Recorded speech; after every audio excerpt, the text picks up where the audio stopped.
نزیکەی 8 مانگە ئەندامانی خولی پێنجەمی پەرلەمانی کوردستان سوێندی یاساییان خواردووە. لەم ماوەیە تەنها دامەزراوەی سەرۆکایەتی هەرێمیان کارا کردوتەوە. هیچ پرۆژە یاسایەکیش نەخراوەتە بەرنامەی کارەوە.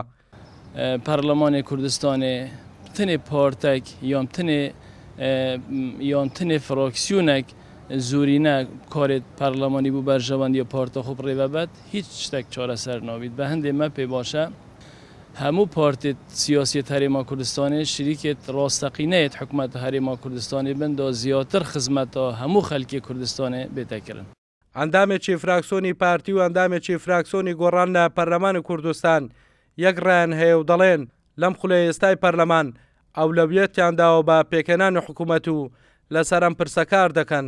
تشکیلکردنی کابینەی حکوومەتی هەرێمی کوردستان یەکێکی ترە لەو هۆکارانەی کە ئێمە ویستومانە ئەولەویەت بدەینە بە تشکیلی کابینەی داهاتوی حکوومەتی هەرێمی کوردستان چونکە پەیوەندی بە ژیانی خەڵکی کوردستانەوە هەیە.